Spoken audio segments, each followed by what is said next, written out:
Welcome back in. Today we're going to be discussing Rachaad White and his 2024 fantasy outlook. He's currently being drafted at the RB 13 or 34th overall. Last season, he had a 75.3% opportunity share. He averaged 16 carries, 4.1 targets per game. Now, one issue that he had last year and what he continues to have is being an inefficient runner. He only had 990 rushing yards despite the fact that he had 272 carries, which was the second most among all running backs. But the 990 yards was 24th among all running backs last year. He was 57th in true yards per carry. He was 47th in breakaway run rate. Now, I will say he was 23rd in yards after contact per attempt, which isn't terrible. And he was also ninth in red zone touches last year. But what really made him special was how consistent he was. He ended up being an RB2 in 14 of the 17 games last year. And he was actually an RB1 in 10 of those weeks. And a lot of that had to do with the fact of how good he is as a pass catcher. 549 receiving yards last year on over 50 receptions. He was 13th in yards per route run, 5th in yards per reception. He was also third in route participation last year, and that is obviously his best strength to catch passes out of the backfield.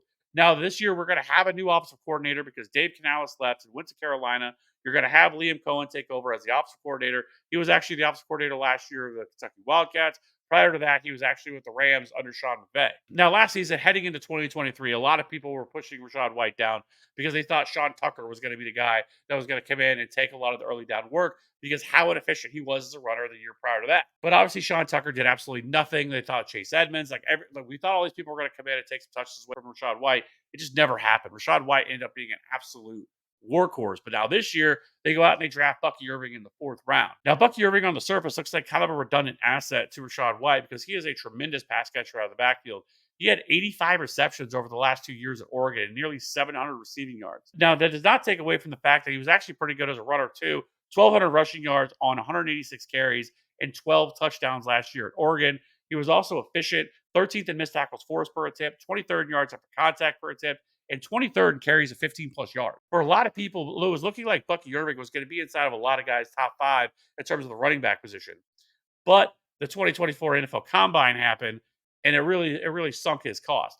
He ended up with a 27th percentile speed score and a 7th percentile burst score for a running back that is 5'9", 192 pounds. Now, we obviously have somebody that is very comparable to him in terms of athleticism and production and what type of player this guy was going to be, and that's Kyren Williams. We just saw Kyren Williams come off a monster season with the Rams, and Kyren Williams athletically looks very similar to Bucky Irving. A small running back that is sub 200 pounds that absolutely tanked his stock in the combine because he was so bad in terms of the athletic testing. But as we know, athletic testing isn't the only thing that really matters, and it's really hard to gauge a lot of times when it comes to running backs.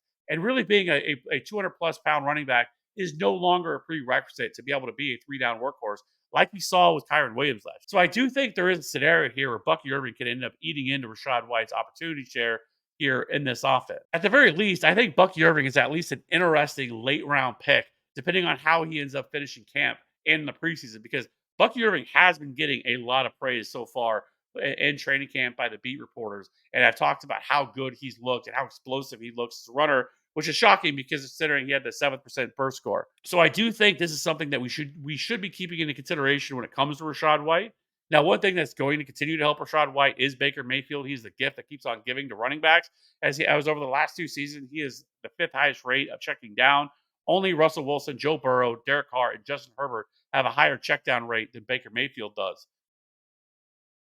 Lastly, I think the other thing that people have a concern with is going to be this offensive line that the Buccaneers have, but I do think that it's going to be better than what it was. Tristan Wirfs has really paid off big time, moving from right tackle over to left tackle as he finishes the 5th highest graded offensive tackle of the league last year. And then Luke Goedeke, who moved over and is now on the right side as well, he ranked 27th among all tackles last year. And then you also add first-round pick Graham Barton into the mix. This offensive line is ranked by PFF 17th overall offensive line this year. So I think when you really kind of zoom out and look at everything here with Rachaad White, I am perfectly okay with taking him a cost and where he's going right now in drafts. If you can get him at the back half of the 3rd, early 4th round, I am perfectly okay with doing that in PPR formats. I'm a little bit less inclined to take him at that spot in half-point PPR leagues because because he has continually been very inefficient as a runner. And now if Bucky Irving can carve himself out a role where Rachaad White didn't have to worry about that last year because the bums that they had there, that was never a concern. This year, there is a little bit of concern here. If Bucky Irving continued to ascend, could end up capturing some of Rachaad White's opportunity, which would end up making him a little bit less valuable. So overall, I think that's the question you're going to have to ask yourself. Like I said, I am perfectly okay with him at cost. I have him as my RB12 right now in PPR formats, and I think that is about as high as that I will get him. It is tough because he is such a tremendous pass catcher, but Bucky Irving also being a very good pass catcher could end up siphoning away some of that opportunity share. And if he loses that, as ineffective he is as a runner, could end up really costing him this season. So that being said, let me know in the comments section below. What is your thoughts on Rachaad White? Where are you looking to draft him? Do you think he's being undervalued, or do you think his ADP is just right? Let me know in the comments section below. We'll see you on the next one.